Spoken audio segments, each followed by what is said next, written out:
Buenas tardes a todos y todas por venir a conectarte en nuestro primer webinario que estamos organizando como parte del proyecto de fortalecimiento de las Américas. En este webinar, en este primer webinar, vamos a hablar un poco sobre los sistemas de protección en 4 países de América: El Salvador, Honduras, Guatemala y República Dominicana. Mi nombre es Henry Parada, soy profesor de la Universidad de Ryerson en Toronto y yo voy a ser el facilitador. Y tenemos los siguientes panelistas que es un privilegio tenerlos juntos aquí. Tenemos a la doctora Belia Aide Villeda, al licenciado Kevin Cruz, a la doctora Sara Willamo Jiménez y al licenciado Edwin Recinos. Porque como el seminario ha sido organizado, esperamos mantenernos en tiempo. Cada presentador, cada panelista va a tener 15 minutos.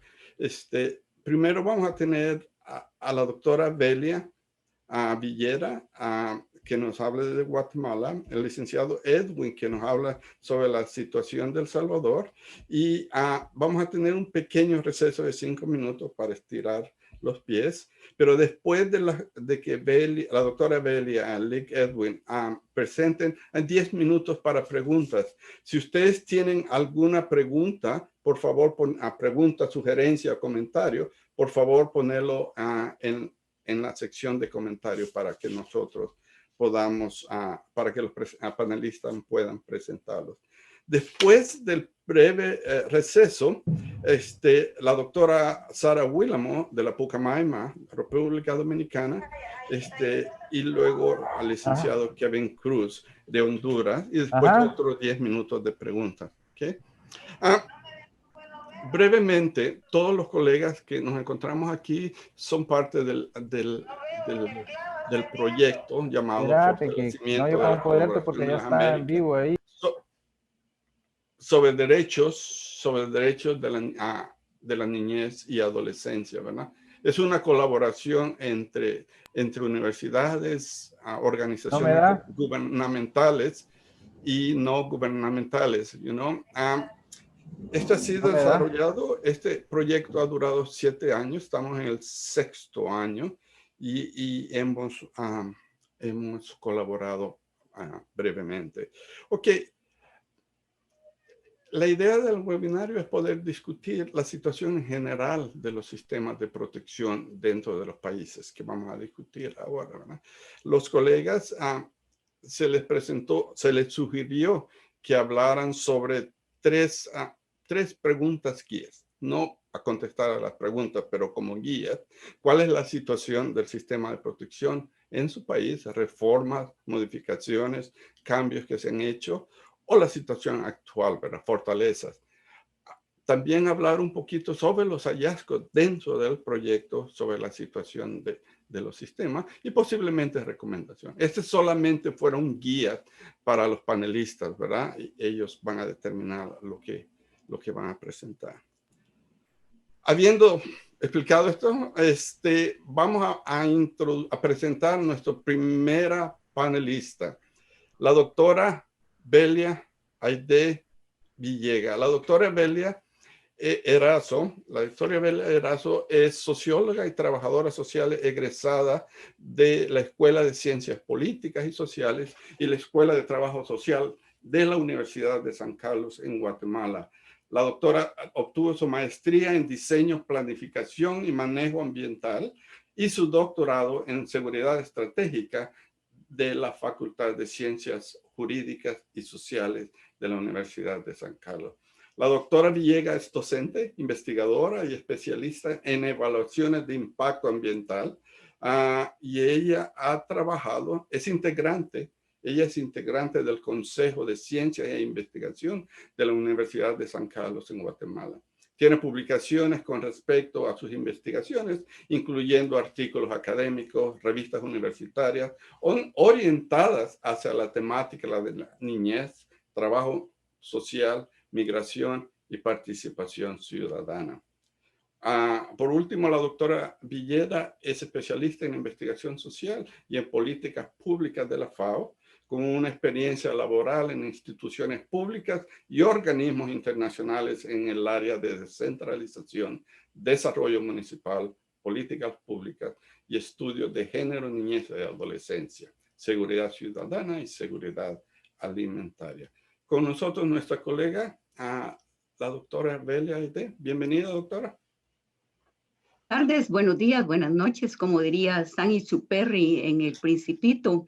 El planeta se ha hecho tan pequeño que ahora nos encontramos en diferentes partes del mundo y en diferentes horas, y esto nos acerca, de manera que el día se convierte en un minuto y ahora ya estamos acá en este espacio después de varios meses de no encontrarnos. Sin embargo, este es un espacio y una oportunidad muy importante para compartir conocimientos que en el tema del sistema de protección de la niñez y la adolescencia se constituyen en los retos más importantes en nuestros países, ¿verdad?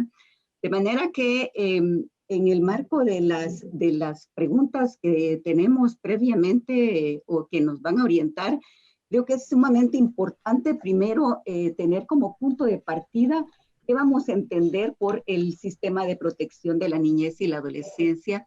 Y creo que acá voy a citar lo que refiere la Convención de Derechos del Niño, que sería lo que nos puede homologar a todos, ¿verdad? En este esfuerzo de investigación que llevamos coordinados con la Universidad de Ryerson y principalmente con el doctor Henry Parada. De manera que dice la Convención de Derechos del Niño que por sistema se comprende el conjunto de principios, normas, políticas, actores sociales, instituciones, procesos y medidas interdependientes entre sí, que conforman una estructura para garantizar la prevención, el cese de amenazas y la restitución de los derechos violados a la niñez y adolescencia, partiendo desde el interés superior del niño, su opinión y su identidad cultural. De manera que hay categorías sumamente importantes dentro de esta definición, como que este tipo de actores, instituciones y procesos tengan una relación de interdependencia. Desde ese marco voy a utilizar una presentación para compartir con ustedes qué es lo que nosotros entendemos en este momento como la situación del sistema de protección de la niñez y la adolescencia en Guatemala. Así que en este momento voy a compartir una breve presentación. Ok. Entonces, en el marco de conversar en relación a las prácticas institucionales en la protección de niños y adolescentes,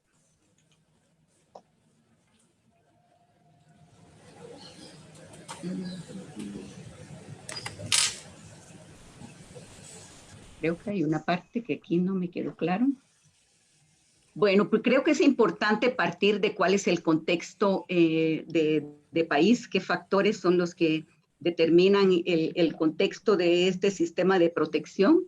Y primero es que tenemos un sistema educativo de baja calidad, con poca cobertura y discriminatorio. Cuando hablamos de que tenemos un sistema educativo de poca cobertura y de baja calidad, yo creo que ese es el punto de partida como más importante para saber qué es lo que estamos haciendo en materia de atención a la niñez dentro de este sistema de protección. También tenemos, solo voy a bajar acá esto, una concepción ideológica falsa que prevalece en cuanto a la noción de familia, su organización y funcionamiento. Tenemos una estructura patriarcal machista en la familia y en la sociedad en Guatemala. Tenemos un ordenamiento jurídico vigente, pero no aplicable, y de estos elementos los voy a desarrollar más adelante.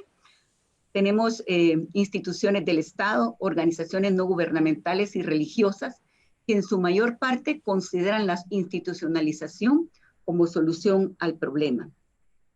Tenemos una sociedad con pensamiento y prácticas conservadoras e indiferente ante la problemática de la niñez y adolescencia. Tenemos organizaciones de derechos humanos y de protección a la niñez con baja cobertura, fragmentadas y con diferentes contradictorias metodologías, fundamentalmente para atender al sector de población al que nos estamos refiriendo. Tenemos medios de comunicación y redes sociales que replican la conducta social e institucional, De manera que cuando hablamos de este marco, de estos factores que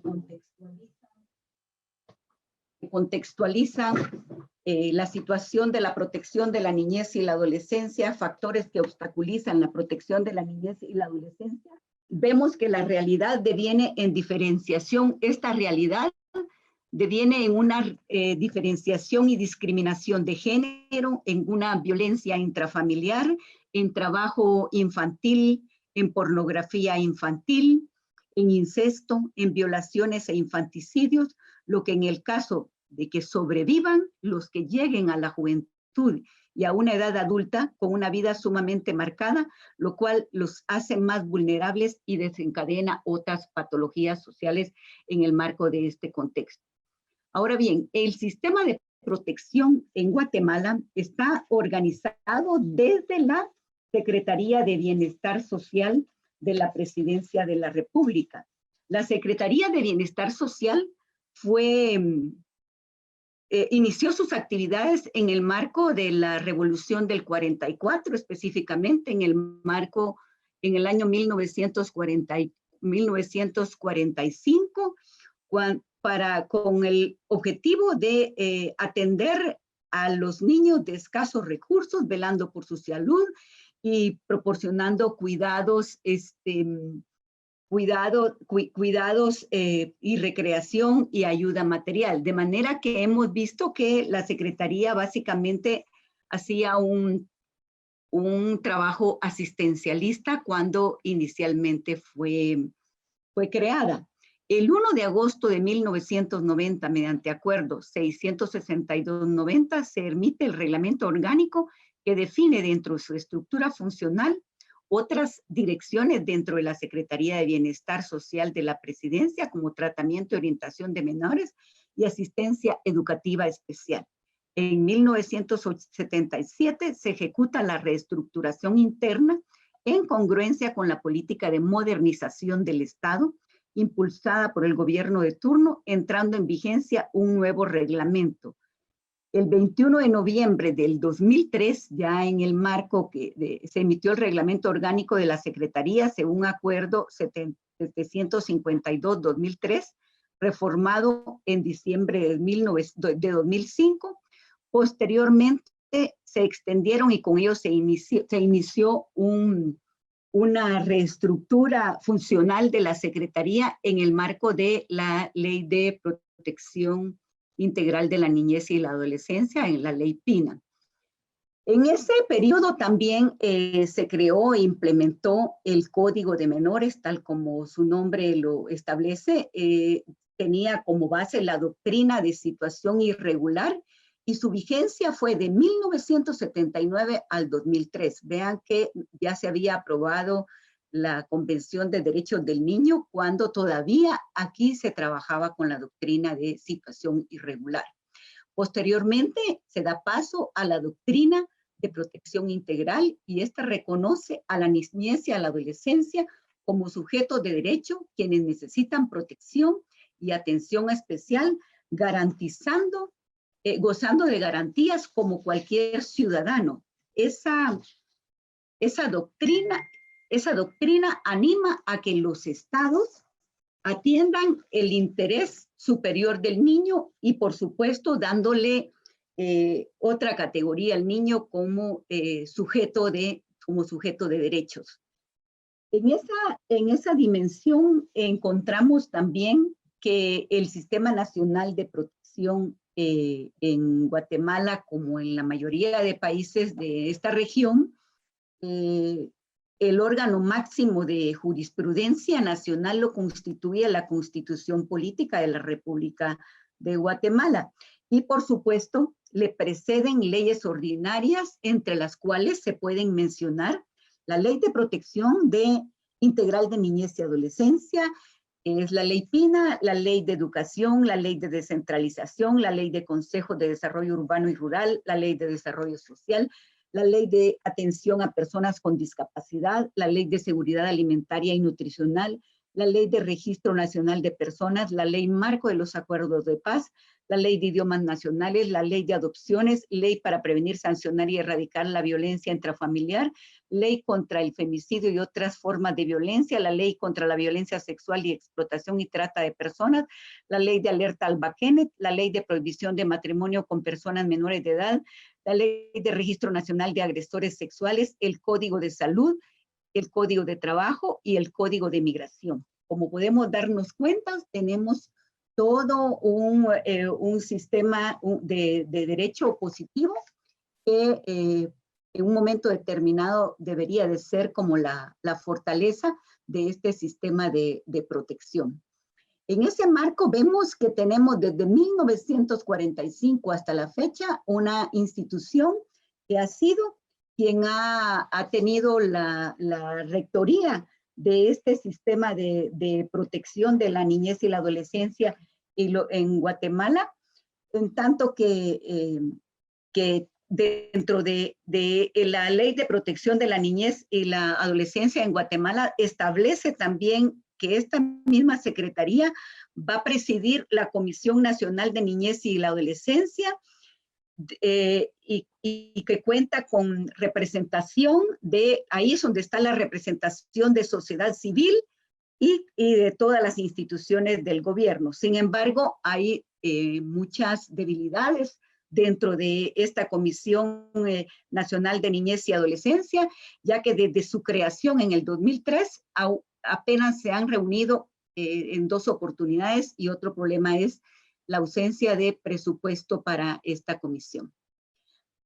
De esta cuenta, como para ir revisando toda la problemática que hay dentro del sistema de niñez y la adolescencia en Guatemala, y a raíz de la problemática de las observaciones que el Comité de Derechos del Niño ha hecho a Guatemala, se ha propuesto la iniciativa de Ley 5285 para la creación del Sistema Nacional de Niñez y Adolescencia, ya que creemos que no ha funcionado como tal, que el Sistema Nacional Integral de Niñez y Adolescencia en Guatemala no ha funcionado como tal. Y esta iniciativa tiene por objeto crear y regular el Sistema Nacional de Protección de la Niñez y Adolescencia, sus instituciones, programas, las políticas de protección para el desarrollo integral de la niñez y adolescencia, y los procedimientos que permitan establecer los estándares para la prestación de servicios, ejecución de acciones de protección especial a las niñas, niños y adolescentes amenazados o violados en sus derechos, así como establecer los programas de reinserción y resocialización. Sin embargo, tenemos problemas que esta iniciativa de ley solo se quedó en la segunda lectura y no ha sido prácticamente prioridad en el Congreso de la República. Así que entre las fortalezas, tal como referí en la anterior presentación, tenemos un marco jurídico tanto nacional como convenios y tratados internacionales con suficiente sustento para resolver una problemática como es la problemática de la niñez y adolescencia. Consideramos que existen recursos económicos suficientes tanto del presupuesto del Estado como de las organizaciones privadas para canalizarlos adecuadamente, pero el problema básicamente se encuentra ahí. ¿Cómo canalizamos adecuadamente los recursos que se asignan a los ministerios, secretarías, y cómo también las organizaciones privadas están invirtiendo en el desarrollo de la niñez en Guatemala?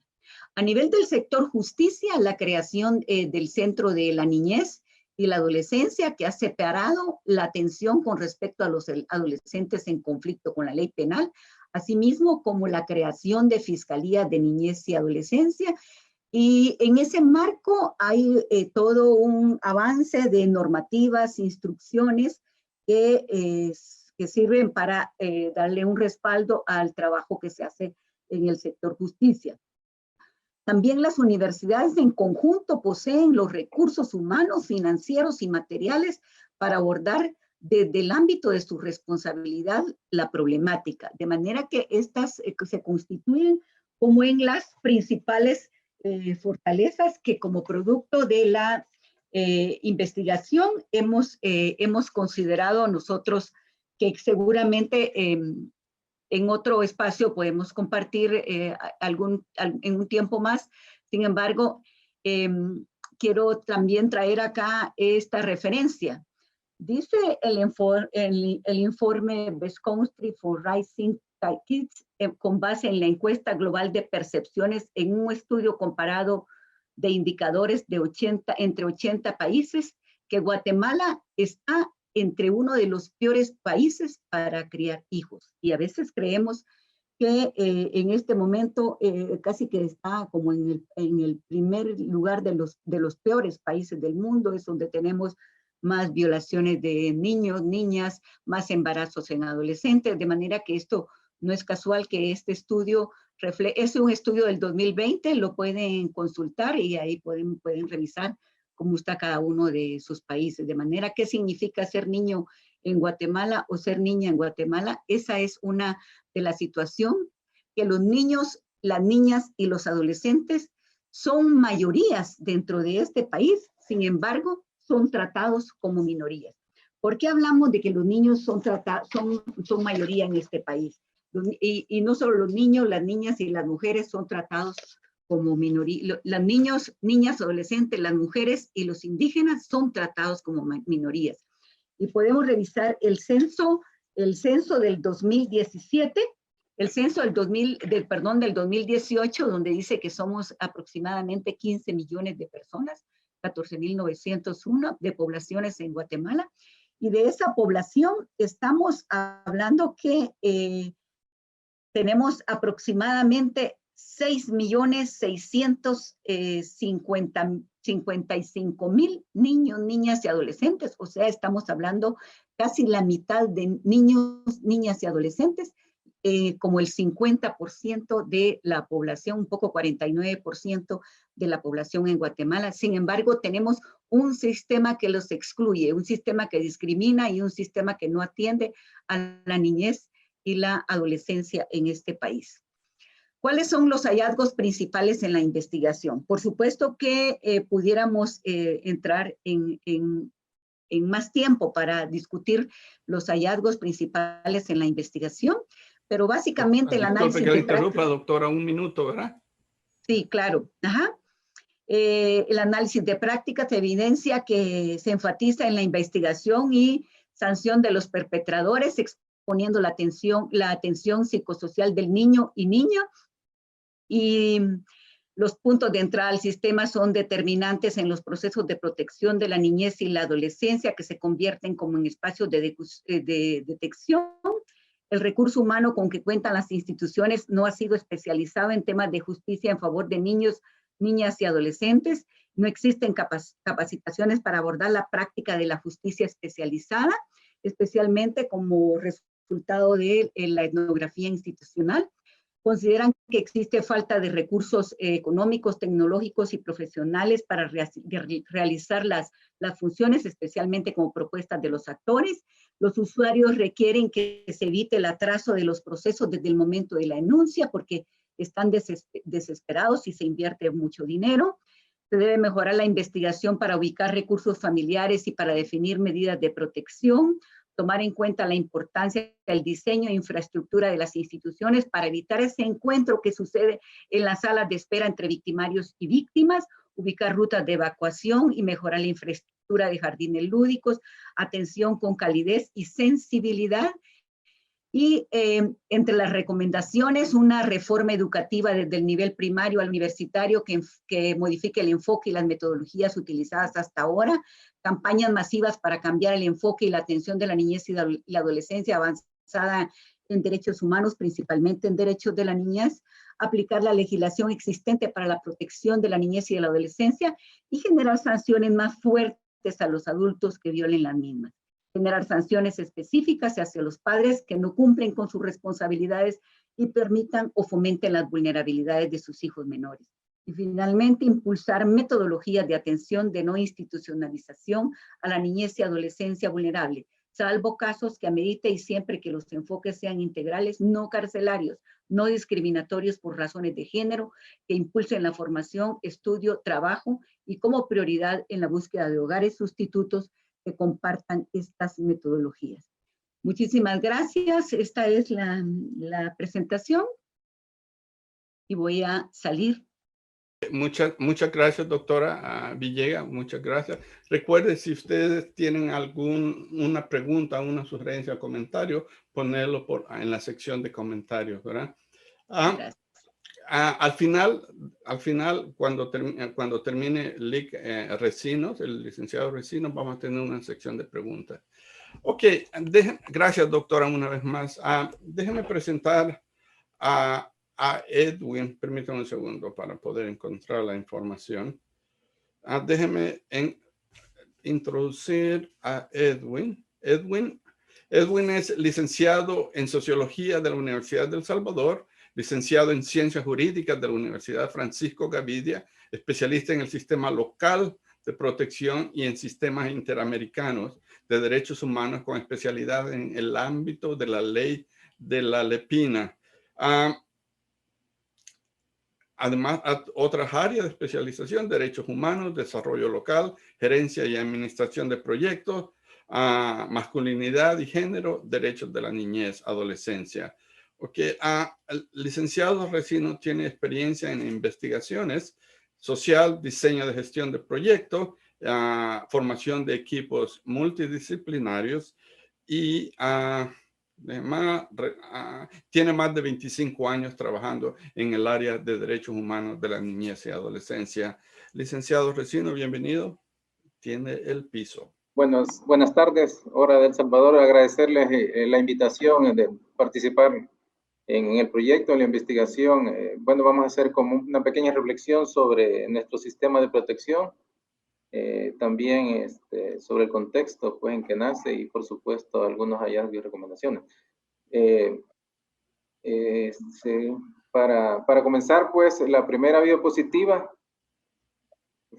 El sistema de El Salvador surge, pues, a partir del 2010, en un contexto marcado por la violencia hacia las niñas y niños y adolescentes, y también ya como una deuda sociohistórica del Estado en materia particularmente de protección. Teníamos ya un sistema penal juvenil, pues, que nace en el 95, y también se crean otras constituciones a partir de la Convención sobre los Derechos del Niño, entonces sí es una deuda que como país teníamos.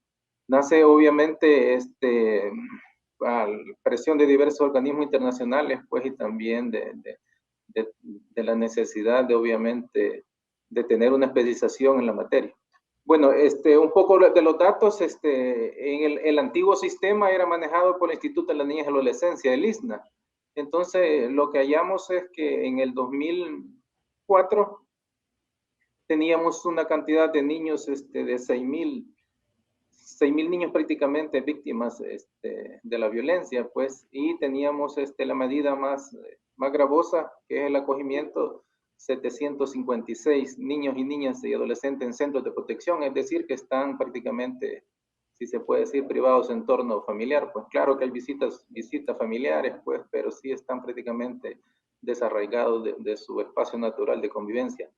Luego, ya con la instalación del CONA a partir de 2012, comienza la estadística propia del sistema de ellos. El CONA es el Consejo de la Niñez y la Adolescencia en el país, que es el ente administrativo rector en materia de política niñez, y comienzan ellos allá a establecer su propio proceso, y tenemos ya prácticamente igual, casi 6,484, 528 niños en centros de protección. Al principio de año siempre se maneja un promedio de 1,700, 1,500 niños en centros de protección. En diciembre prácticamente hay como un proceso de reintegro familiar en los últimos meses del año, y eso permite de alguna forma cerrar ese mes con eso. Bueno, en el 2019 las estadísticas pues sí se disparan un poco, pues aquí hay muchos factores asociados a muchas variables, pues que pase de 6.000 a 16.000. De hecho, cuando uno revisa las estadísticas, son alrededor el pico más alto ha sido 18.000, creo, en el 2016. Entonces, y en centros de protección, que es la medida de acogimiento, aparecían 695 niños. Luego, ya en septiembre de este año se redujo en 8.125 niños. Ahí no quise poner el dato de medida de acogimiento porque ahí hay una duda por ahí, pues, en cuanto a la estadística. Entonces, para no evitar, pues, confusiones, mejor no lo puse. Prácticamente como país teníamos antes de la pandemia un promedio de 44 denuncias diarias. Es decir, 44 denuncias diarias para una estructura que ya vamos a ver que es la Junta de Protección, que es la que procesa los casos. Le toca resolver como 2 casos diarios. Ahorita es un poco imposible porque cada junta tiene, entiendo, entre 900, 800, 1.000 casos. Son 16 juntas más o menos a nivel nacional, entonces pueden hacerse un promedio de como son 16.000 casos por ahí andamos. ¿Puedes seguir, Fabiola, con la otra lámina, por favor? Bueno, ¿cómo está estructurada? La Ley de Protección Integral de la Adolescencia está prácticamente en libros, pero cada libro, desde una perspectiva pedagógica de derechos humanos, se entienden en 3 subniveles o subsistemas de protección, ¿va? La ley lo considera derechos, garantías y deberes, ¿va? Ahí están los principios, los rectores, la naturaleza de los hechos y los sujetos obligados, pues públicos, privados, el Estado, prácticamente todo. En el libro 2 vemos lo que es el Sistema Nacional de Protección, que prácticamente es las medidas de protección, la red de atención compartida, el Consejo de Niñez y Adolescencia, los CONA, los comités locales. Y en el libro 3 prácticamente es todo el Sistema de Administración de Justicia, que son los GENAS, que son los juzgados de niñez y adolescencia. Están los plazos, la legitimación, está la Fiscalía, la Propiedad de Derechos Humanos, y está la acción de protección y recursos. Como vemos, si bien la ley, la LEPINA, establece toda una jerarquización en estos 3 libros, pero, insisto, desde una perspectiva de desarrollo programático de derechos, prácticamente están articulados. Y está referido principalmente que cada nivel debe estar articulado con el nivel máximo, ¿verdad? O sea, por eso se habla de 3 niveles. Fabiola, por favor.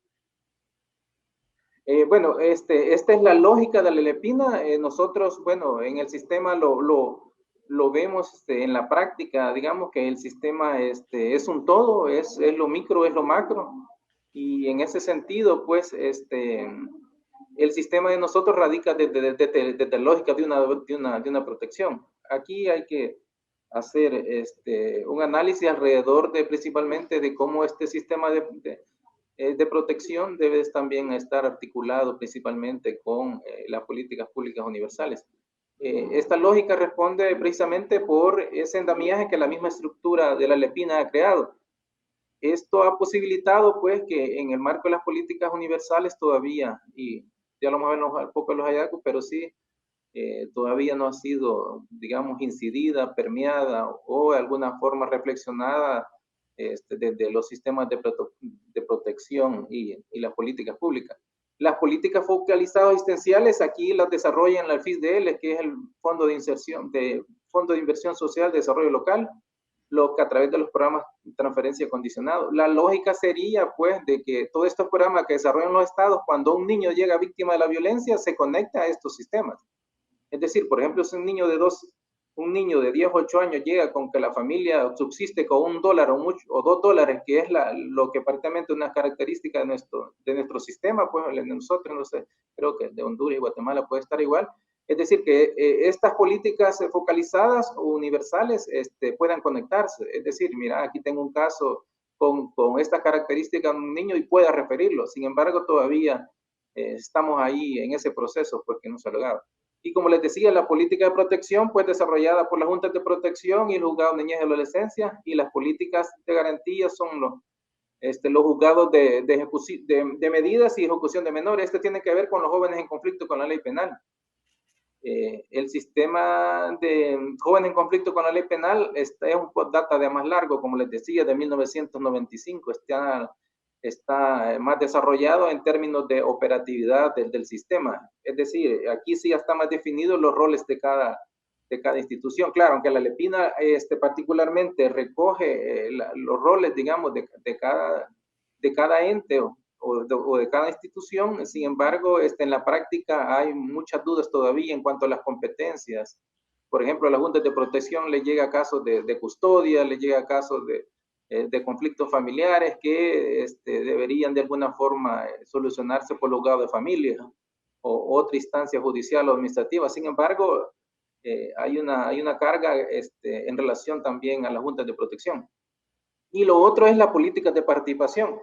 Bueno, en nuestro sistema de protección claro, el libro 1 sí desarrolla todo un andamiaje programático alrededor de los derechos, derecho a participación, derecho a protección especial, derecho al desarrollo, educación. Sin embargo, carece de contenido en relación a los derechos de participación. Claro que sí hay eventos, hay talleres, sin embargo, pero no, por ejemplo, a nivel local no existe, por ejemplo, cabildos abiertos de participación, no hay una cuota que deberían de por lo menos los jóvenes tener en esa dinámica también, ¿verdad? Entonces, ahí todavía tenemos una deuda.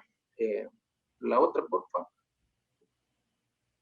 Bueno, ¿a quiénes hemos consultado? Bueno, hemos consultado a gobiernos municipales, a Comité Local de Derecho, Red de Atención Compartida, Ministerio de Educación, Ministerio de Salud, Juzgado de Niñez, Consejo de la Niñez y Adolescencia, el CONA, Juntas de Protección, Instituto de la Niñez y Adolescencia. Decirles que en esta parte, pues la gente ha sido muy abierta, muy sensible, hay mucha expectativa también que hacen los otros y cómo lo hacen, y también hay mucha, digamos, necesidad de un diálogo, no solo interinstitucional, sino también intergeneracional, es decir, que muchos de los comités locales que están aquí están incorporando jóvenes en la medida de las posibilidades, claro, por el tema de la violencia, a estas estructuras territoriales. Entonces sí, ha sido muy enriquecedor de diversas instancias públicas y privadas sobre el tema, pues.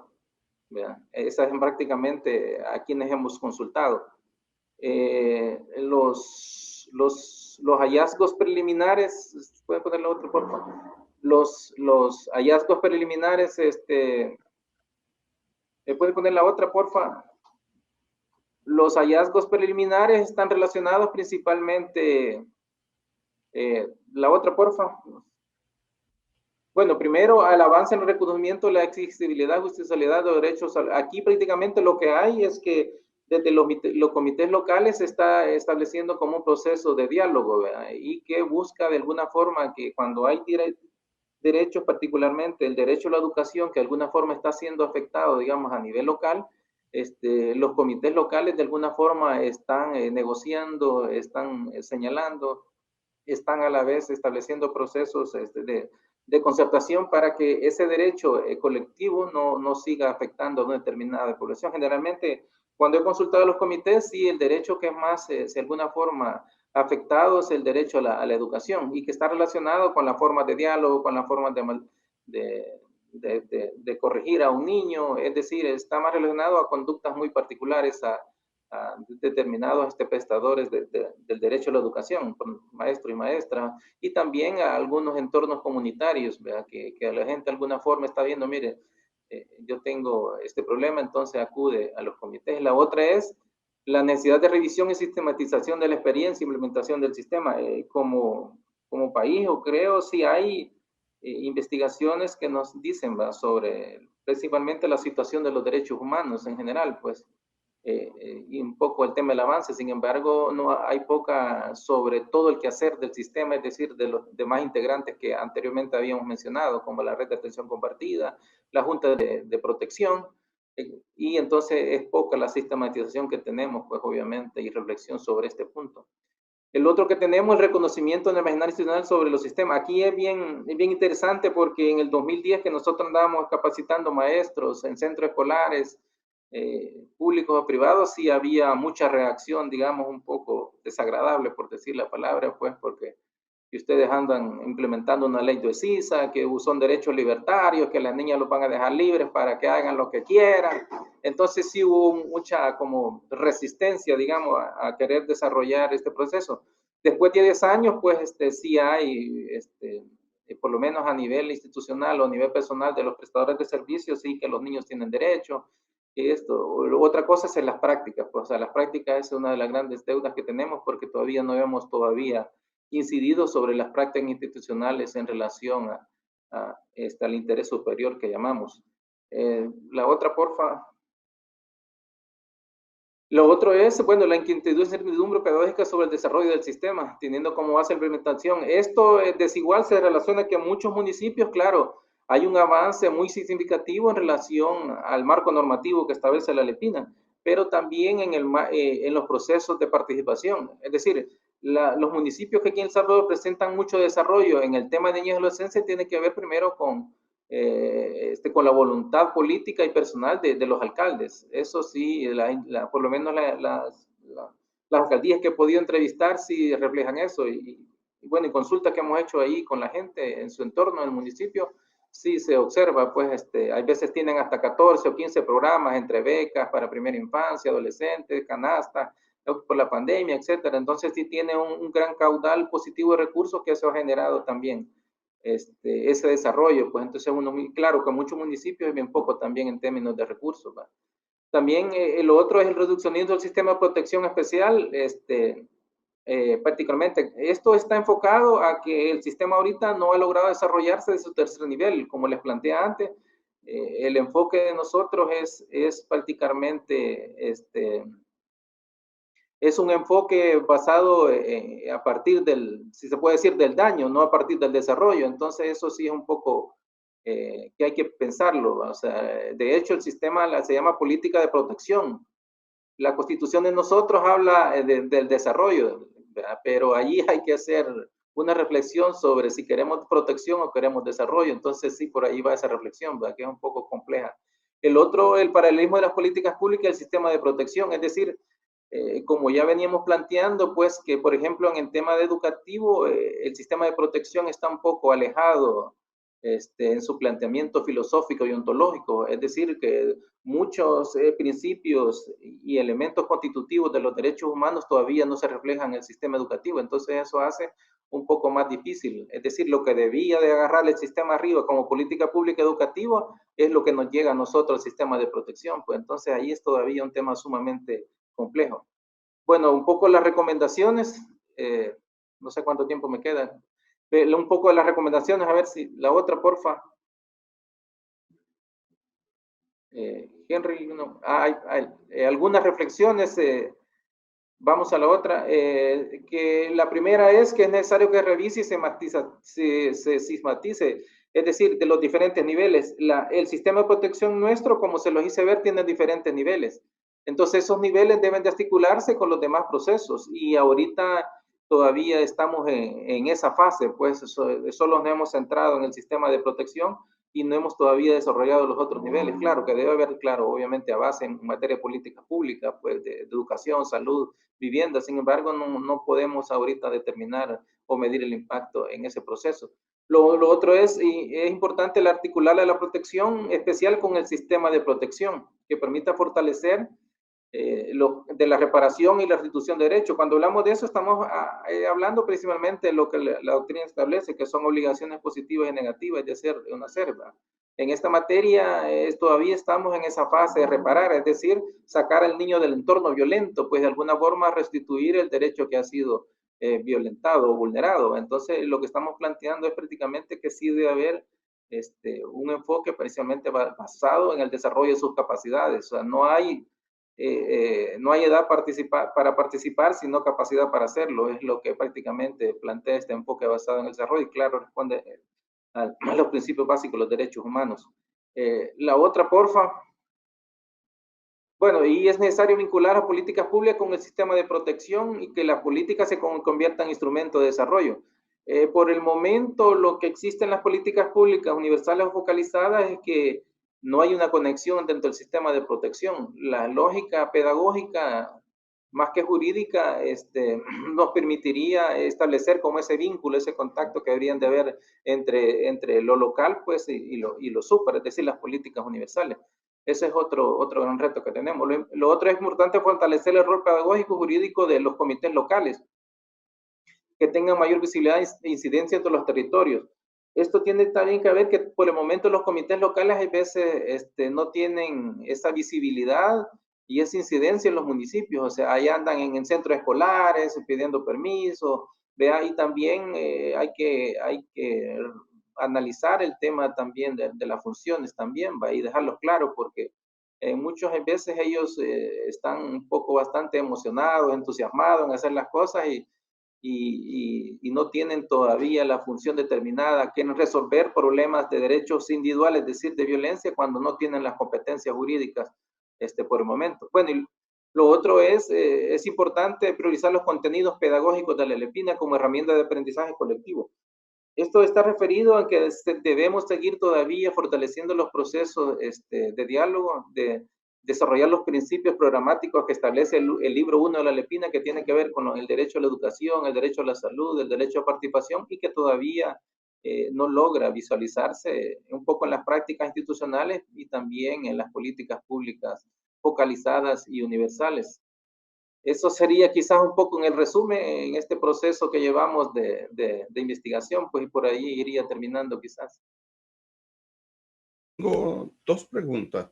Una pregunta tanto para la doctora Villeda o Edwin, ¿cómo se pudiera facilitar esta conexión entre lo local y las instituciones?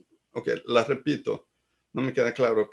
¿Cómo se pudiera facilitar esa conexión que se habla entre lo local y las instituciones, tanto para de Guatemala o para Edwin? Porque los dos hablaron de que hay ámbitos municipales, locales, las juntas locales, pero también se habló de que, creo que los dos mencionaron que se habló de que a veces lo local, las comunidades no están conectadas con las instituciones o el conocimiento de las instituciones. Entonces, ¿cómo se pudiera facilitar ese proceso? ¿Doctora o Edwin? ¿Alguien? No sé, si gusta empiezo o que empiece la doctora. Ya, ok. Ahora, tú ve primero, Edwin, y luego le veo a la doctora. Bueno, yo creo que primero hay que fortalecer la capacidad de los gobiernos locales. Los gobiernos locales, por el momento, por lo menos en nuestro país, sí, muchos están supeditados pues a que sí ha habido una transferencia jurídica, pues en términos de obligaciones en materia de niñez y adolescencia, pero ha habido poco recurso en términos monetarios, y también los procesos pedagógicos que hemos estado hablando. Hay poco conocimiento. De hecho, yo he podido contar unas 15 o 20 alcaldías y siempre me decían, sí, ya el tema de niñez, sí, no, eso, nosotros vemos mujeres, decían, por decir algo. Entonces, no vemos niños ni niños. Entonces, todavía hay mucha ambivalencia y mucha duda. Y por supuesto también que debe fortalecerse los comités locales también, pues los comités locales sí deben de jugar un papel decisorio y deben de ser prácticamente convertirse en un instrumento de desarrollo dentro de un plan territorial a nivel municipal, pues por el momento sí están separados, y que posiblemente muchos gobiernos locales sí tienen ese compromiso en términos de desarrollar políticas públicas municipales en materia de niñez, pero todavía hay una brecha en relación precisamente a eso, que poca transferencia económica, poca transferencia pedagógica y poco acompañamiento de los actores y sectores claves del municipio sobre el tema. Gracias. Doctora, yo creo que tenemos un marco sumamente importante que debiera ser como la obligación ya de tener instaladas en los ámbitos municipales, especialmente nosotros en los 340 municipios, políticas que bajen de esa política nacional de protección de niñez y adolescencia, que bajen a los municipios.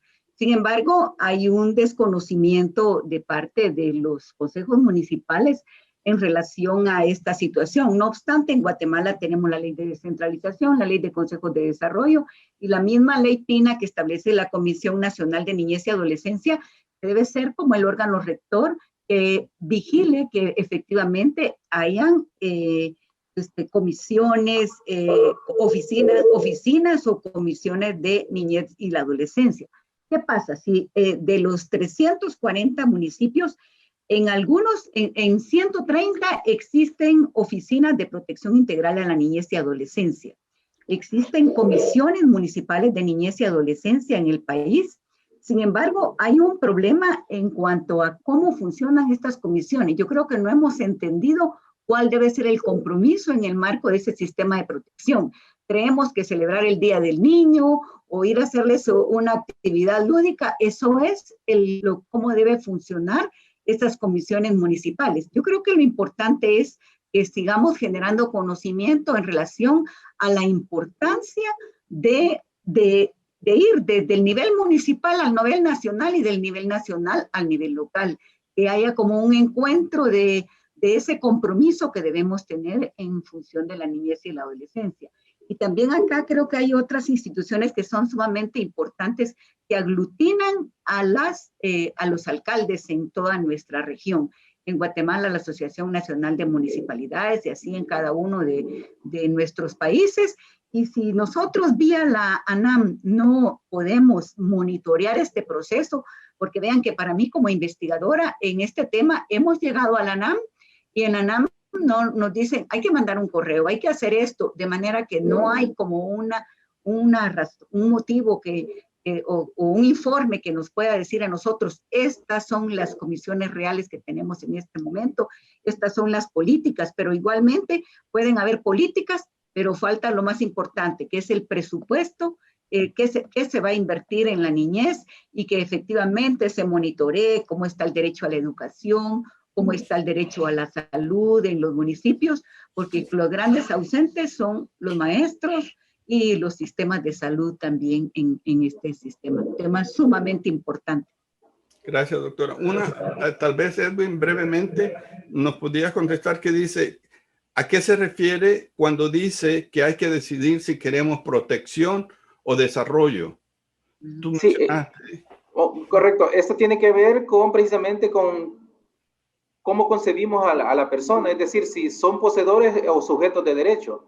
O sea, cuando un Estado, una política pública antes, le llamamos principalmente como poseedor, pues, es decir, que no participa, que no desarrolla. Entonces, la política no es de nuestro, que hay que revisar pedagógicamente si vamos a actuar a partir del daño. O sea, ahorita tenemos un sistema precisamente reactivo, es decir, que actúa en base a la agresión y no al desarrollo. ¿Qué deberíamos de pasar al desarrollo? Es decir, que deben marcarse las políticas precisamente en los sistemas sociales de protección universal, ¿va? Entonces, el desarrollo principalmente es que debe incorporar en todas las esferas públicas y privadas principalmente esa lógica de desarrollo y no esperar que el niño llegue a un centro, a una junta de protección golpeado, abusado. Entonces, el desarrollo implica, obviamente, que el Estado debe asumir el compromiso en materia de derechos humanos, sobre todo.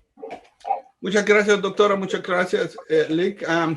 Nosotros decimos un pequeño receso, pero si ustedes están de acuerdo, deberíamos seguir, ¿verdad? Con la siguiente presentación. Ahorita, la siguiente panelista es la doctora Sara Willamo Jiménez. La doctora Willamo es profesora de carrera docente y psicóloga egresada de la Universidad Autónoma de Santo Domingo, con una maestría en educación y especialidad en sociopedagogía en el Instituto Tecnológico de Santo Domingo y obtuvo su doctorado en educación en la Universidad de Murcia, España, además de varias especializaciones. Desde los inicios de su desarrollo profesional ha estado vinculado a la docencia universitaria y técnica profesional. Ha participado en los procesos de formación de maestros del sistema educativo dominicano. Tiene más de 20 años dedicada a la docencia en la Pontificia Universidad Católica Madre y Maestra, la Pucamaima, y desde los departamentos de psicología y educación, marcando interés en las investigaciones, por lo que ha participado en varias de ellas. Fue directora del Departamento de Ciclo Básico de la Pucamaima 2000 al 2005 y directora del Departamento de Psicología del 2005 al 2010. Actualmente ella dirige el Consorcio de Educación Cívica, lo cual comparte sus labores docentes, que ella también ha participado, ha coordinado y ha supervisado estudiantes de licenciatura y de posgrado. Ella ha hecho presentaciones internacionales en varios países de América Latina, República Dominicana, Colombia, Estados Unidos, Haití, Argentina, Ecuador, en el área de psicología y educación. También en Canadá ella ha presentado, en caso de que se me haya olvidado eso. Ella coordina y escribe el espacio de Aula Democrática del diario El Caribe, así como también un programa radial con el mismo nombre en Radio Educativa Dominicana. Doctora Willamo, piso es suyo. Buenas tardes. Aquí en República Dominicana a las 3 de la tarde. Vamos a contar un poco el proceso que nosotros estamos llevando en coordinación con ustedes, estos otros países que tienen realidades muy parecidas a la nuestra y que por algo estamos asociados. Como decía Henry, este es un proceso que lleva ya 6 años en lo que hemos tenido tiempo para revisar documentos, bases legales, visitar instituciones, el sistema de protección infantil de cada uno de nuestros países. Voy a contarle un poco lo que hemos hecho aquí en República Dominicana en el marco de este acuerdo. Como todos sabemos, el objetivo principal de este proyecto es conocer los procesos y prácticas de las instituciones que conforman el sistema de protección infantil de los países participantes. Cuando hablamos de sistema, ya estamos hablando de que hay integrado una serie de organismos estatales y no estatales, como son las ONG, que son las responsables de proteger a la niñez y a la adolescencia en todo el sentido de la palabra. Siguiente. Adelante. La siguiente. Adelante. Bueno, el contexto un poco de República Dominicana. Estamos hablando de una isla que compartimos con el país de Haití, una superficie aproximada de 48 kilómetros cuadrados, una población de aproximadamente 10 millones de habitantes y con un flujo migratorio fuerte. Estamos hablando de que muchos dominicanos emigran a otros países, al igual que de otros países vienen a República Dominicana. Adelante. Nosotros por primera vez estamos utilizando una metodología que la hemos conocido en este proceso gracias a Henry, que nos ha presentado a la doctora Dorothy Smith, que ha ideado una metodología excelente para fines de estudio en ciencias sociales. Es la etnografía institucional, que permite visibilizar las maneras en que, en que el orden institucional funciona, valga la redundancia, en estas organizaciones. Ella explica que comienza con una problemática entendida desde una disyunción entre la experiencia y la forma en la que esa experiencia se expresa socialmente. Para nosotros ha sido una experiencia interesantísima y hemos encontrado en la etnografía una respuesta metodológica para recoger lo que va más allá de los números. Es una experiencia, una técnica cualitativa. Siguiente. En estas prácticas de estas instituciones buscamos cuáles son las políticas públicas que hay en cada uno de los países para dar respuesta a las demandas de protección a niños y adolescentes y cómo se articulan con las diferentes entidades que ofrecen servicio a esta población. Buscamos ver cómo se formulan y coordinan los programas y las acciones de esa política para la supervisión y evaluación, el control de calidad de las instituciones que están prestando servicio. También se analiza la capacidad de resiliencia en estos niños, niñas y adolescentes, definida la resiliencia como la capacidad de respuesta, los mecanismos de protección a factores de riesgo, a una situación específica, cómo los individuos pueden salir fortalecidos a pesar de todas las adversidades. Y creo que República Dominicana es uno de los países donde más ejemplos tenemos de resiliencia, no solo en los niños, sino en todos los ciudadanos. Adelante. Nosotros tenemos una condición de vulnerabilidad muy alta y la niñez y la adolescencia son de los grupos más afectados con esto. Partimos de la premisa de que los usuarios de estos servicios, de estas instituciones, ya de por sí son vulnerables. Son personas con la capacidad disminuida para enfrentar y resistir ante el peligro natural o causado por la actividad humana y para recuperarse de los mismos. Por poner solo dos ejemplos, menores de edad que algunas veces tienen discapacidad física o mental por múltiples causas que pudiéramos mencionar más adelante. También grupos de pueblos indígenas, migrantes en condiciones de pobreza extrema. El caso de los pueblos indígenas no estamos hablando de República Dominicana, sino de otros países participantes en este estudio. Pero la condición de pobreza extrema es una de las razones fundamentales para que estas instituciones estén dando servicios de protección. Adelante. Adelante. En términos generales, nosotros vamos a circunscribirnos, y así lo hemos hecho en las investigaciones, a visibilizar las prácticas de las instituciones que tienen niños internos, o sea, que viven ahí.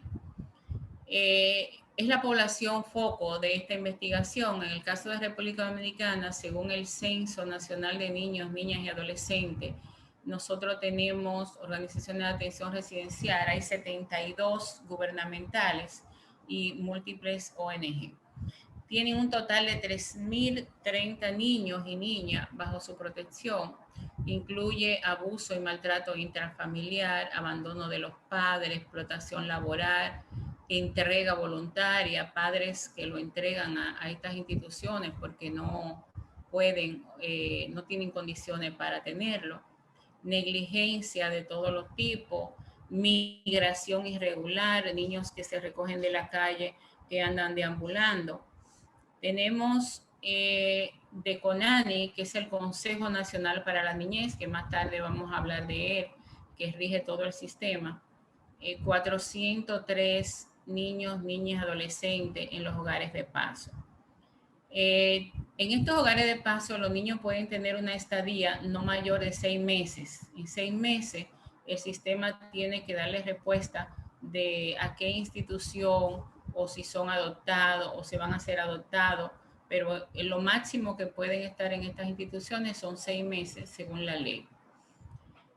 Programas de las organizaciones gubernamentales y no gubernamentales de asistencia, todas ellas deben ser supervisadas por el Consejo Nacional de la Niñez. Estamos hablando de aproximadamente 2.627 programas de organizaciones. La ley contempla y dedica mucho tiempo al proceso de adopciones. ¿Cuál es el protocolo? El proceso para adoptar niños abandonados y niños huérfanos que están de paso en las instituciones del Consejo Nacional para la Niñez. Adelante. Las organizaciones que integran el sistema son múltiples. Recogemos aquí las principales. O sea, si bien es cierto que la ley 136 de protección infantil establece que el Consejo Nacional para la Niñez es el encargado de regentear, de regir todo el sistema.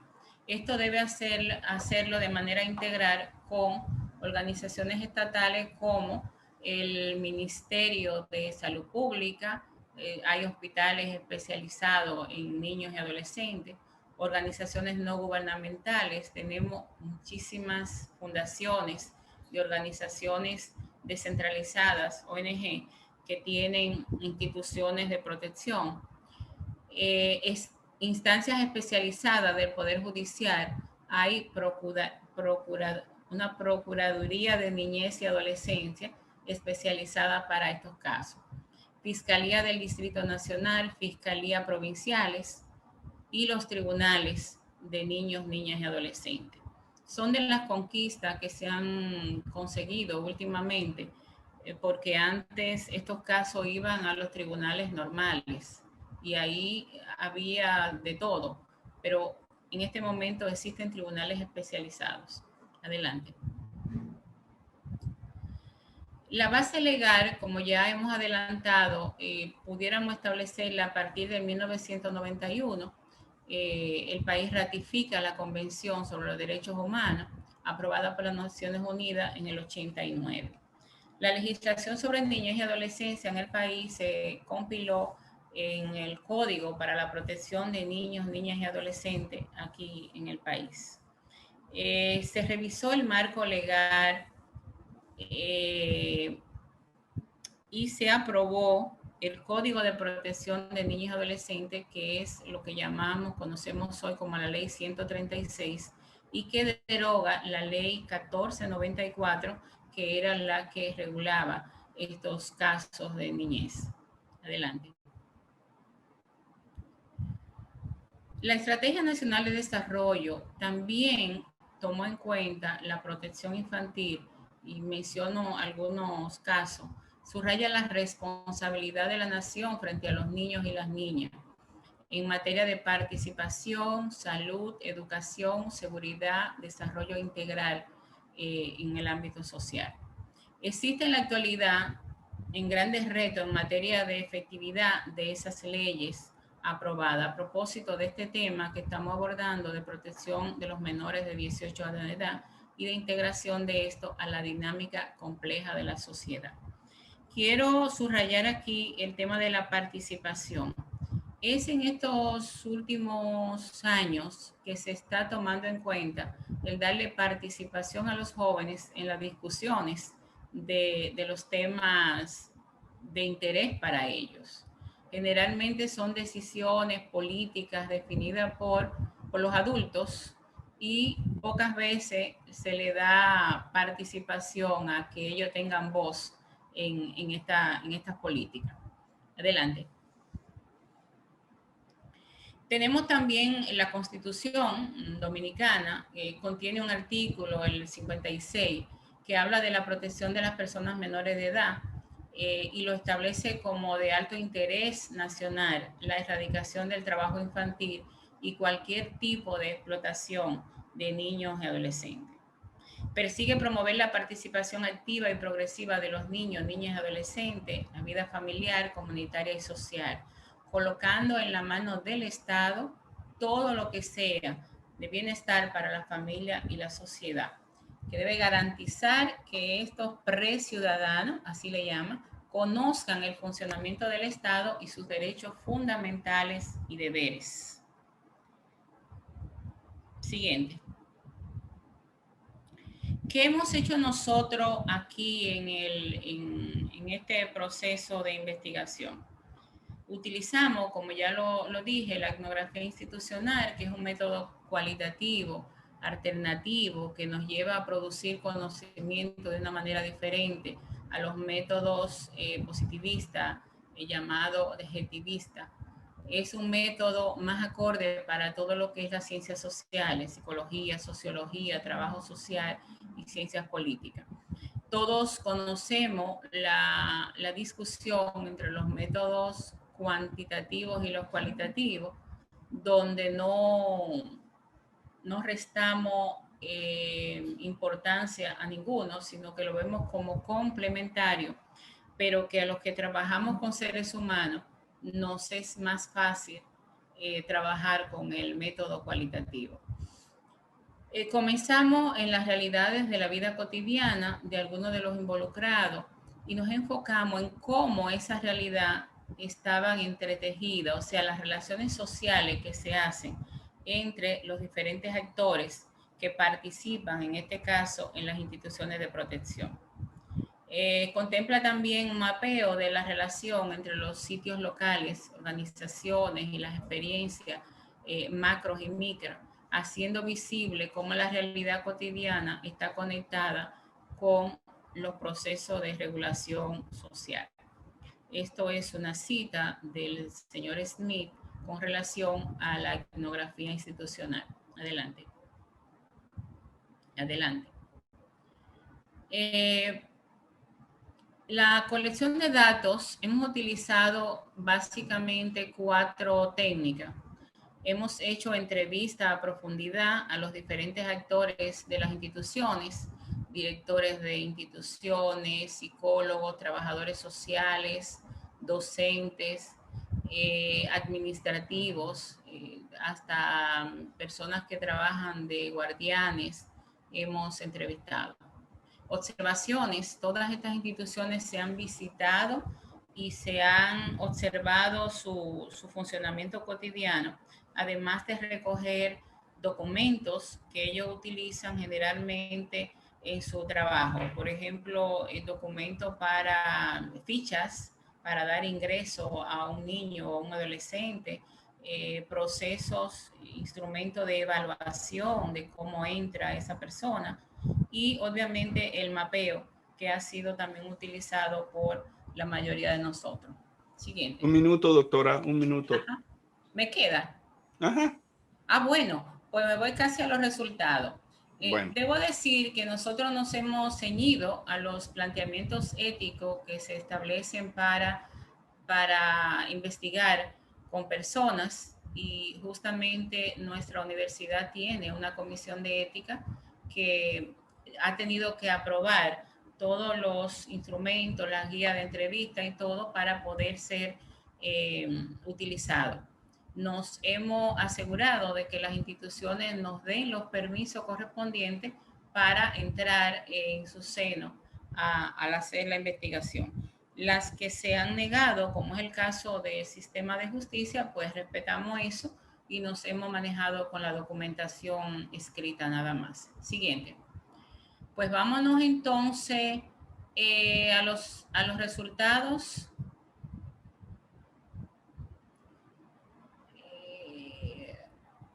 Bueno, vamos entonces a hablar de los resultados principales hasta el momento. República Dominicana presenta avance en el marco legal y en los protocolos elaborados para su aplicación.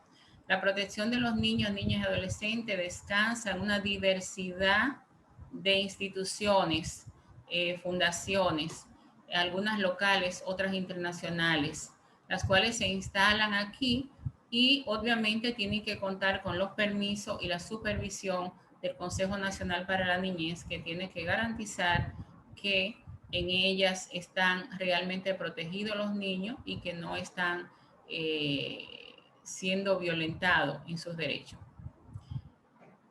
Muchas de estas organizaciones reciben asignación estatal, pero hay una gran cantidad que se sustenta con donaciones nacionales e internacionales.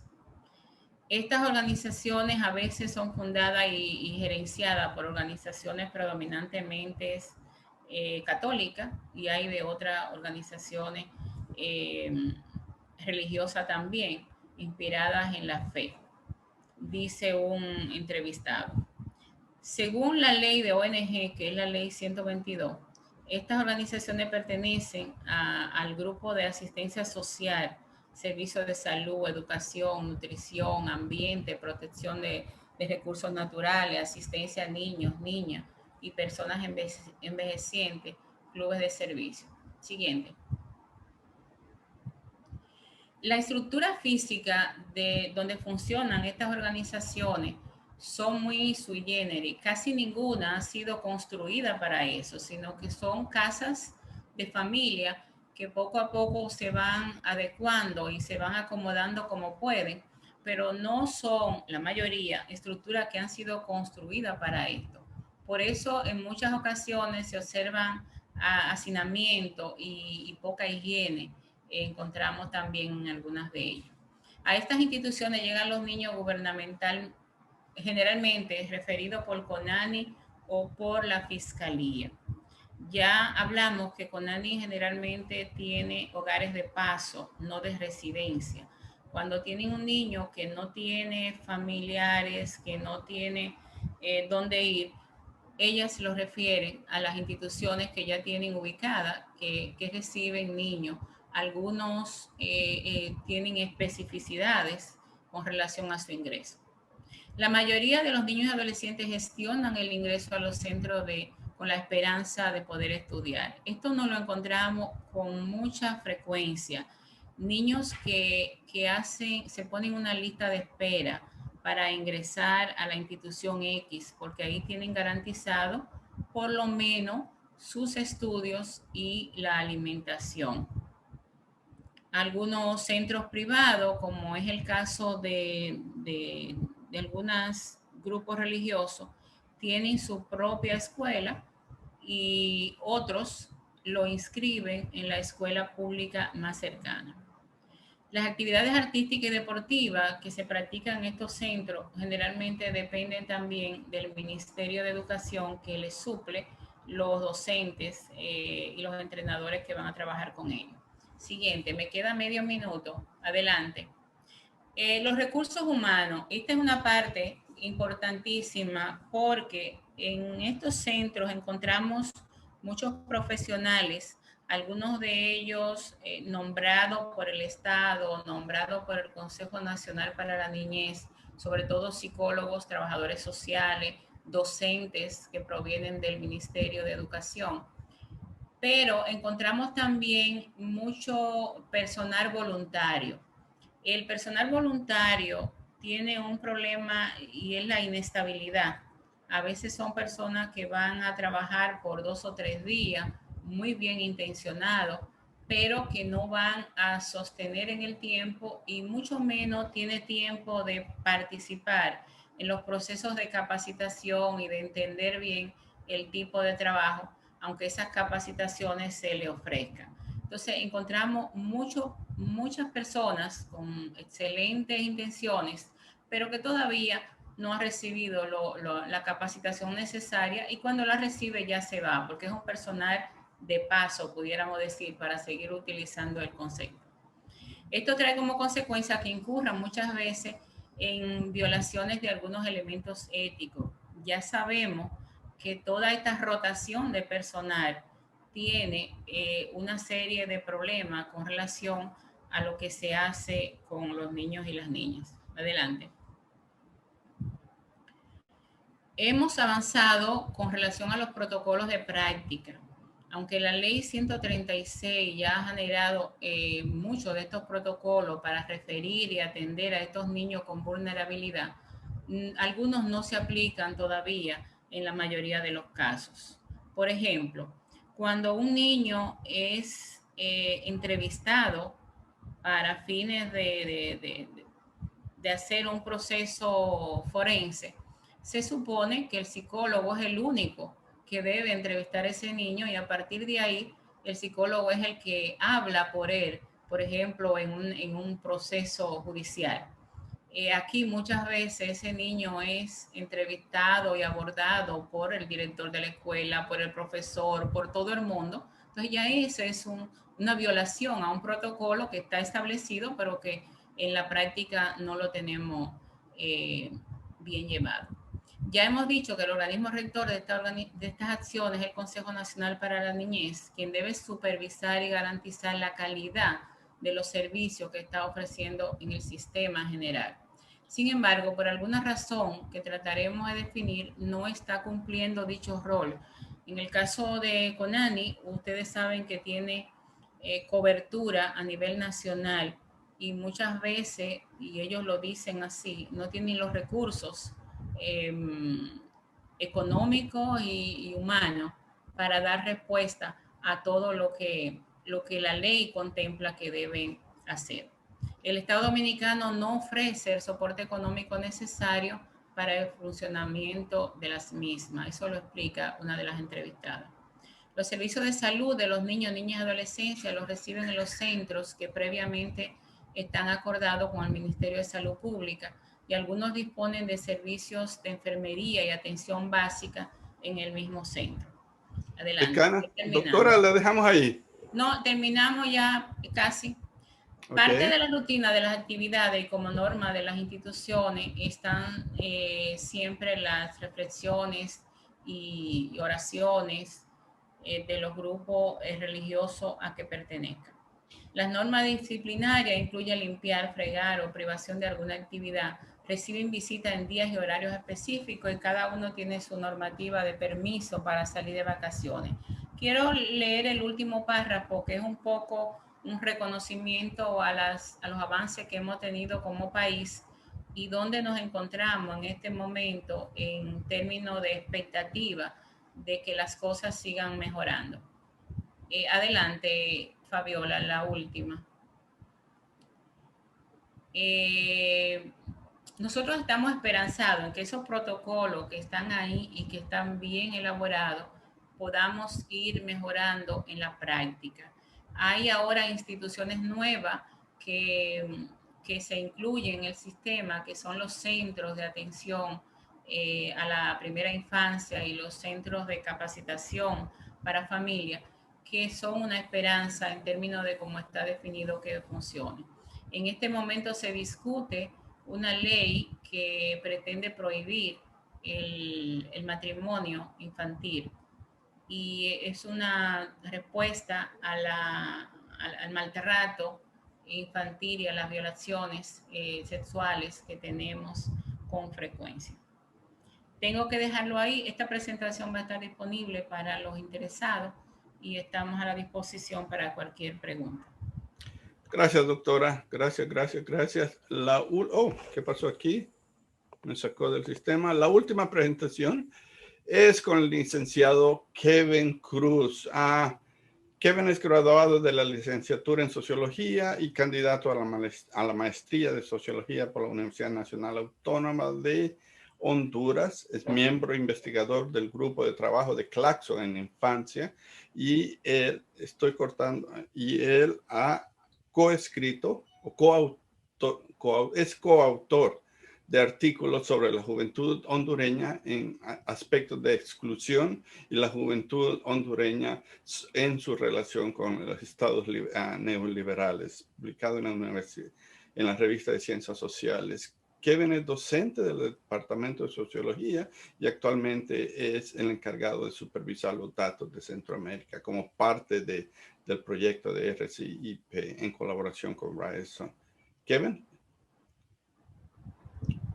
Buenas tardes, muchas gracias por la presentación y es un placer y un privilegio compartir con mis compañeros en esta tarde. Voy a compartirles la presentación que he preparado para poder comentar precisamente en la misma línea de mis compañeros, ¿no? En relación a tratar de describir un poco para poder comprender el estado actual del sistema de protección de la niñez en Honduras en el marco sobre todo de la investigación que hemos venido realizando como proyecto durante los últimos 3 años en cuanto al levantamiento de información, pero 6 años, como menciona Henry, el proyecto de manera general. Entonces, para comenzar a entender un poco el marco, ¿verdad?, en el cual se realiza el sistema, en el cual se realiza esta investigación en el país, es importante entender un poco tanto la situación de la niñez y adolescencia, que es la población objetivo del sistema de protección, pero también un poco sobre el contexto histórico reciente del sistema de protección propiamente hablando, ¿no?, en el país. Entonces, para comenzar, tal vez ir señalando algunos puntos que me parecen importantes. Por ejemplo, mencionar que la niñez y adolescencia en Honduras, considerada de los 0 a los 19 años, está constituida por un grupo de 3.9 millones de niños y niñas, que representa aproximadamente el 47% de la población de Honduras, ¿no? Y bueno, solamente como referencia, la población total de Honduras anda alrededor de los 9.5 millones de habitantes. Entonces, en ese sentido, compartimos de alguna manera esta realidad con el resto de la región, en el sentido del peso demográfico que tiene la niñez y la adolescencia en nuestra región, ¿verdad? Y por la misma razón, pues, consideramos que en esa misma medida debería recibir, digamos, una respuesta apropiada en relación a la satisfacción de sus necesidades por parte de la misma sociedad como también del Estado, ¿verdad? Un punto que creo que es importante señalar también es que como en la mayor parte de la región, en Honduras hay una pobreza extendida, una pobreza generalizada que según la CEPAL alcanza el 53% de la población. Datos del Banco Mundial hablan incluso del más del 60% de la población vive en condiciones de pobreza. Y sin embargo, a pesar de que son números bastante elevados, esta pobreza afecta de manera particularmente significativa a la niñez y adolescencia, ya que incluso se ha identificado que la pobreza afecta incluso hasta el 70% de la niñez en el país, ¿no? Por lo cual, pues ya se habla o se reconoce, digamos, la condición de vulnerabilidad que tiene este grupo poblacional en nuestro territorio. Y bueno, esta situación de precariedad económica de la niñez y adolescencia está estrechamente relacionada con otro tipo de problemas que también tiene en nuestro contexto, como ser, por ejemplo, las elevadas tasas de mortalidad infantil, abandono escolar, trabajo infantil, una elevada tasa de desnutrición y embarazo adolescente, ¿no? Entre otros problemas que afectan de manera particular a la niñez y adolescencia hondureña y que en ese sentido, digamos, exige por parte del Estado y de la sociedad un sistema de protección, por una parte, un sistema de protección social que sea capaz de garantizar todas estas necesidades a la niñez y adolescencia, y en segundo lugar, un sistema de protección especial, ¿no? Que ya pues sería justamente el sistema que nosotros tratamos de investigar en este proyecto y que vamos a exponer a continuación. Otro elemento importante en relación al contexto del propio sistema de protección de la niñez es que, digamos, se podría decir que en el país ha atravesado diferentes etapas. Entonces, por ejemplo, la primera etapa estuvo coordinada por la Junta Nacional de Bienestar Social desde 1958 hasta 1997. Digamos que durante todo este proceso, así como comentaban mis compañeros, la perspectiva del Estado para poder garantizar, es más, ni siquiera se hablaba, ¿no?, de garantía de derechos de la niñez, sino que se consideraba que la niñez era un objeto de intervención. Había una perspectiva de situación irregular que prácticamente nos habla de que pues se debe de tomar medidas para poder, digamos, sacar a la niñez de determinadas condiciones, ¿no? Y no se tenía una perspectiva que mirara a la niñez y adolescencia como un sujeto lleno de derechos, con capacidades para participar en decisiones, con una voz, cosa que comenzó a surgir a nivel mundial a partir de 1989 con la aprobación y la suscripción de la Convención la Convención de los Derechos del Niño, ¿no? Entonces, en este marco del cual Honduras es parte a partir de los años 90, es que comienza una nueva etapa en el sistema de protección de la niñez. Y bueno, esa etapa va a estar, digamos, al mando del Instituto Hondureño de la Niñez y la Familia, que prácticamente ejerció sus funciones entre 1998 y el 2013. Digamos que en el marco del Código de la Niñez y la Adolescencia en Honduras, pues el Instituto Hondureño de la Niñez y la Familia trató de ser el garante, el coordinador de la protección de la niñez en el país. Y pues ya vamos a ver en la siguiente lámina de qué manera cambió esa situación a partir del 2013, ¿no? Cuando el Estado hondureño decide reformar el enfoque nuevamente que había predominado hasta este momento y decide, digamos, establecer un nuevo enfoque y una nueva situación para el sistema de protección de la niñez. De manera general, mencionar porque esto ya afecta directamente el contexto más reciente, mencionar que algunas de las decisiones o algunas de las situaciones que impulsaron a tomar esta decisión fue, por ejemplo, el presupuesto destinado al sistema de protección de la niñez, digamos, se lleva más que todo en cuestiones de salarios, ¿no? Y se identificó, por ejemplo, de que el equipo que conformaba las instituciones del sistema de protección, pues no tenía las capacidades requeridas. Digamos, estas fueron algunas de las justificaciones que se utilizaron para reformar el sistema de protección de la niñez. Y a partir del 2014 hasta la fecha, digamos, se establece una nueva situación en la cual, digamos, se quita algunas facultades que tenía el Instituto Hondureño de la Niñez y la Familia, y se cambia también el enfoque del Estado frente a la situación de vulnerabilidad de la niñez y adolescencia, ¿no? Concretamente a través de su responsabilidad frente a la niñez,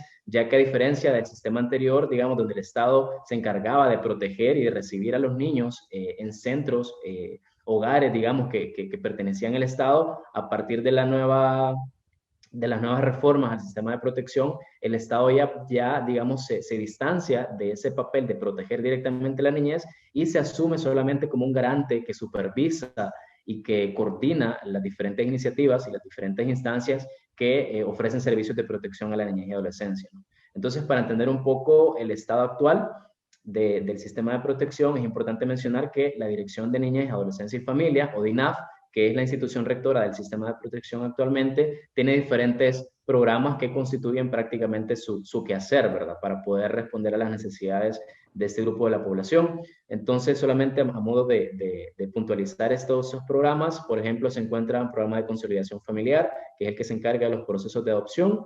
Está el programa de protección de derechos de niñez y adolescencia, que justamente en este programa o en esta facultad es donde nosotros enfocamos nuestros esfuerzos de la investigación, ¿no? Entender de qué manera el sistema de protección garantiza o restituye, digamos, cuando se ha vulnerado la vida de la niñez y adolescencia. Pero también tiene algunas otras funciones, como por ejemplo un programa de migración y sustracción internacional que se encarga de regresar a los niños cuando de manera irregular o de manera ilegal, digamos, han salido del territorio. Hay también un programa de políticas públicas y programas sociales y un programa de justicia penal especial que se encarga de representar a los niños cuando, digamos, han cometido algún tipo de infracción o de delito que requiere, digamos, un proceso ya de carácter judicial. Continuando con el contexto, me parece que es importante señalar una diferencia en relación al enfoque anterior del INFA como institución rectora y la DINAF actualmente, ¿no? Por ejemplo, el INFA era un organismo autónomo que prácticamente tenía las facultades para tomar decisiones sobre sus autoridades, sobre su presupuesto y sobre las medidas de protección que efectivamente entregaba a la niñez y adolescencia, ¿no? Que lo necesitaran.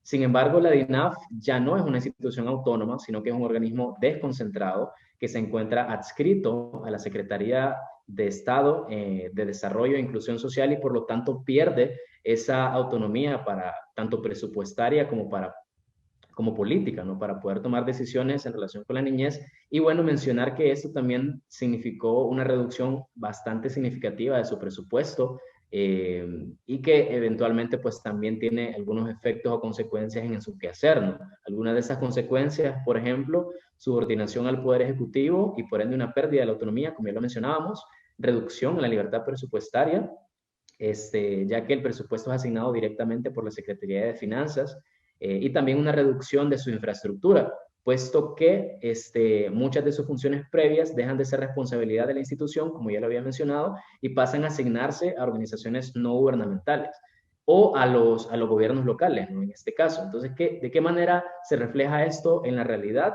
Bueno, anteriormente, pues digamos que la DINAF sí tenía presencia en todo el territorio nacional, ¿no? Y tenía centros que de alguna manera podían recibir a los niños directamente como representantes del Estado. Sin embargo, a partir de esta nueva época, como les digo, el Estado se distancia y prácticamente lo que hace es asignar 6 oficinas regionales para que supervisen el trabajo que los gobiernos locales y que las organizaciones no gubernamentales realizan en todo el territorio nacional. Entonces, estas oficinas que ustedes ven aquí, ubicadas estratégicamente en diferentes partes del territorio, son la representación de la DINAF en esos departamentos que, digamos, tienen a su cargo supervisar el trabajo de protección de la niñez en aproximadamente 3 departamentos cada uno. Entonces, ustedes pueden ver también la zona oriental del país prácticamente está con una ausencia bastante significativa en relación a la presencia de la DINAF. Entonces, digamos, este es un poco el contexto en el cual nosotros realizamos la investigación y en el marco de las preguntas orientadoras para este conversatorio que estamos teniendo, a mí me gustaría compartirles, digamos, un poco acerca del diseño de la investigación y también acerca de las principales prácticas que nosotros identificamos en relación a si protegen u obstaculizan la protección de los derechos de la niñez, ¿no? Solamente de manera general, algunos referentes teóricos, partimos desde la sociología de la niñez y que, digamos, reconoce que el proceso de concepción y las mismas relaciones que se establecen entre niños y adultos es un proceso de construcción social que no está determinado. Hay diferentes tipos de niñez y por lo tanto el Estado debe hacer frente de manera particular a cada uno de esos grupos, ¿no? No existe una niñez universal que deba ser abordada de manera estandarizada, ¿no? Sino que es necesario poner atención a las particularidades que tiene este grupo y también tomando en cuenta nuevamente que ellos tienen una voz, que ellos tienen una visión, que ellos tienen experiencia que puede ser compartida y que muchas veces no necesariamente es entendida ni reconocida por el propio sistema de protección, ¿no? La metodología, tal como mencionaba la doctora Sara en la anterior presentación, utilizamos la etnografía institucional que más allá de las leyes y los códigos que rigen el sistema de protección, nos permitió introducirnos en las prácticas cotidianas de las instituciones que forman parte del sistema de protección, ya no para entender, digamos, los discursos o los marcos generales, ¿no?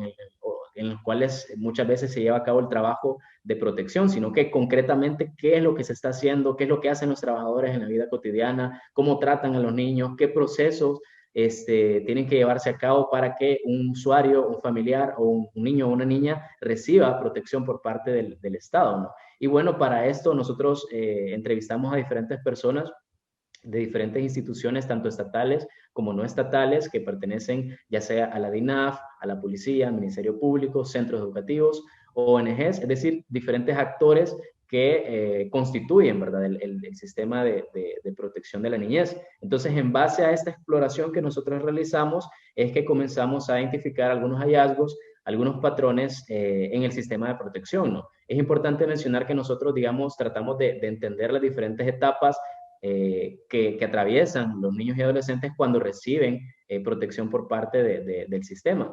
Así que en ese sentido, pues identificamos que hay diferentes puntos de entrada al sistema de protección, como por ejemplo la propia DINAF, pero también centros educativos, el Ministerio Público, la policía, digamos, todos estos son instituciones que reciben denuncias para poder tomar medidas como sistema frente a los casos de vulneración que reciben.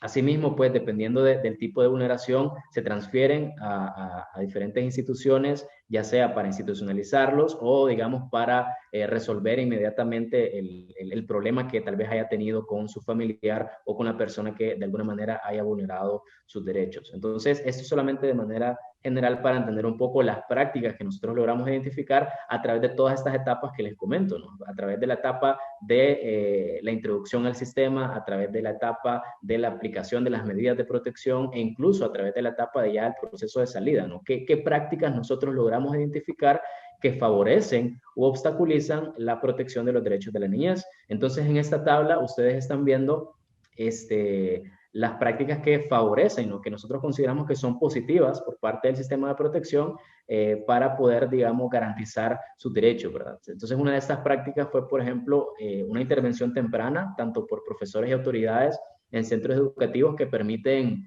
digamos, identificar cuando un estudiante llega con alguna marca, algún golpe o cambia, por ejemplo, de su conducta en los centros educativos. Identificamos que los profesores o los orientadores de los centros educativos son, digamos, un primer filtro que permite ya sea resolver inmediatamente la situación o prevenir, digamos, que pueda escalar a diferentes grados, ¿no? El caso de que reciban algún tipo de violencia. Entonces, ¿qué derechos se están garantizando con esta práctica? Bueno, se restaura la voz del niño al escucharle su experiencia, entender qué es lo que le ha pasado y también, pues, la propia protección de abuso o maltrato.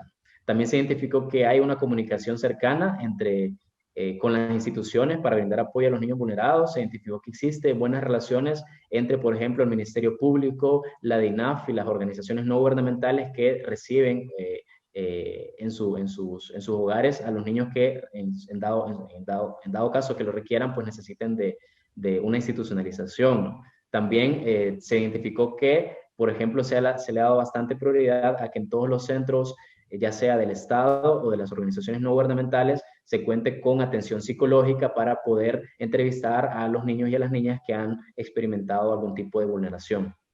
Minuto y medio, Kevin, minuto y medio. Ok, gracias. Bueno, también, como ya lo mencionábamos, existen diferentes formas de ingresar y de denunciar los casos de vulneración.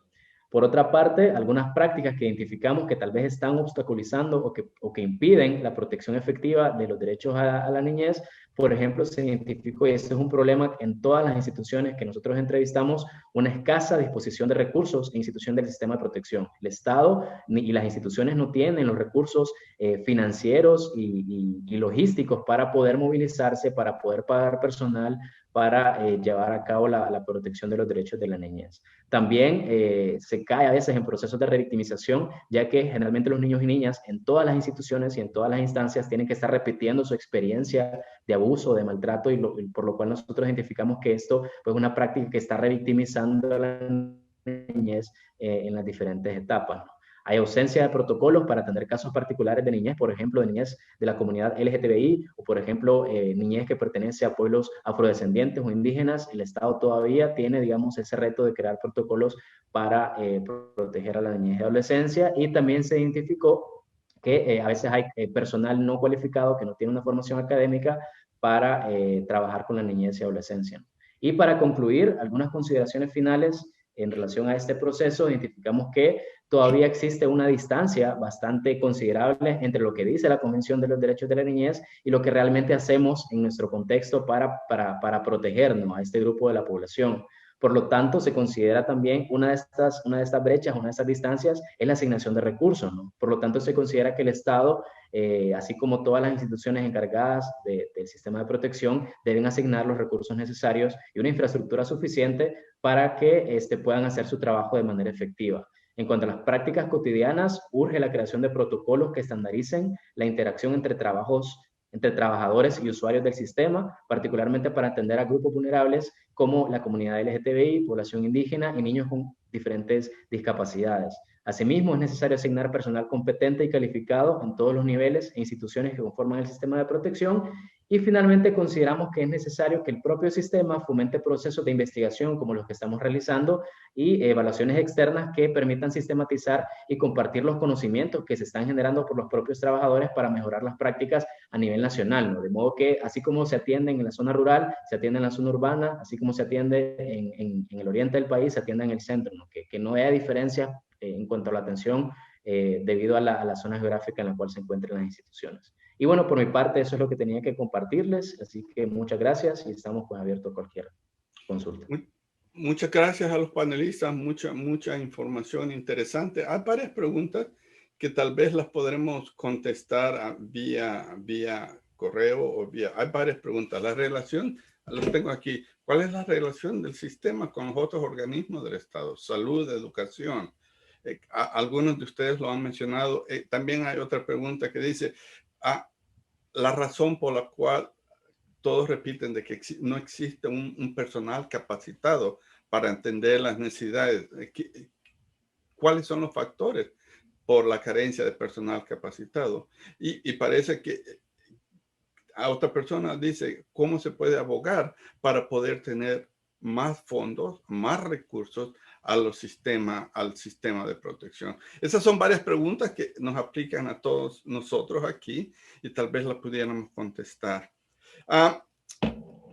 Muchas gracias a los panelistas, nos dieron mucha información. Dos puntos que me gustaría mencionar. Este es el primero de varios webinars que se van a tener a partir del próximo año en distintos tópicos, todo relacionado a la investigación.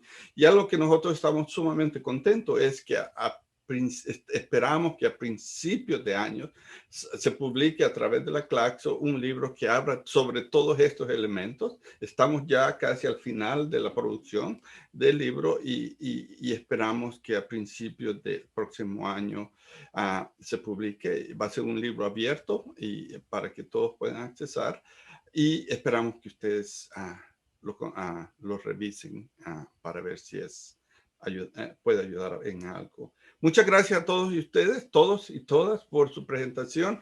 Le agradecemos una vez más y Si no nos vemos, les deseamos muy felices fiestas dentro de la pandemia.